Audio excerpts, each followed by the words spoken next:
Kumustahon ta karon ang usa sa mga Cebuano musicians nga nakahatag og dungog sa natad sa Best Pop. Busa makauban ta karong buntaga, Kurk Fick. Mayong buntag, Kurt, and welcome sa GMA Regional TV Live. Mayong buntag, Cecil. Kumusta na ka, Kurt? Unsay gikabisihan ni Moron? Lain-lain nga mga butang. So, most of the time kay nag-shoot ko og photos, og videos, mo nagkapon as usual. Kay aside sa music, mahiligon kaayo ka sa photography and even videography, no? Pero we'd like to know, kano saan jud nagsugod ning hilig nimo sa musika, Kurt?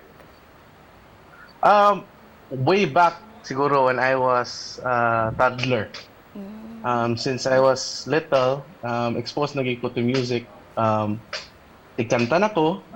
In fact, I started theater training back when I was only 4 years old with the late and the great Miss Daisy Baad. Oh, Kurt, we'd like to know this year, karon 2021, aduna ba kay bag-ong i-release nga mga single? Yes, og single pasad ko. Di bitaw mag-release mi og mga bag-ong single. Actually, ang usa kay scheduled to be released really soon. But it's been a while no nga ni-release mi og kanang single ni Jackie Chang. So karon nami duet nga mogawas karong buwan na. Ang title ni ini kay Sulti Palang Ka. So sakit gyapon siya sa dughan. Aside sa lingaw sa pag-produce ni ini, unsa pud ang mga struggles or mga challenges nga inyong giatubang?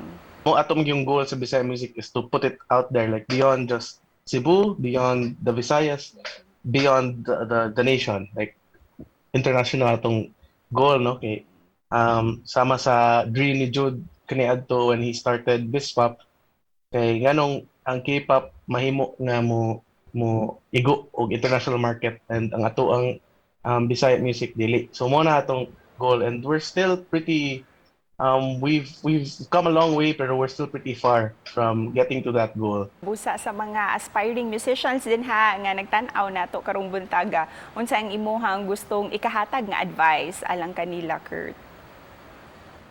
Kada suwat lang yun unya total libre naman ang atong online platform, no? You can just post it on Facebook, you can post it anywhere, or if makita mo og access to production company or label, mahimo ninyong i-submit ngadto as long as it is from the heart. Before we end this interview, Kurt, pwede ba nimo request og short sample lang sa usa sa imuhang mga kanta? Okay, may lain pa. Di ba?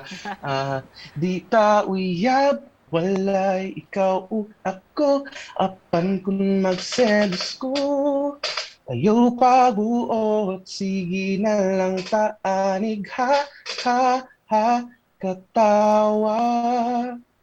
Ha, ha, ha, Hasola, ning kahintanga. Thank you, Kurt. And of course, unsay Thank you, mensahe nimo, Kurt, para sa tanan atong mga viewers this morning?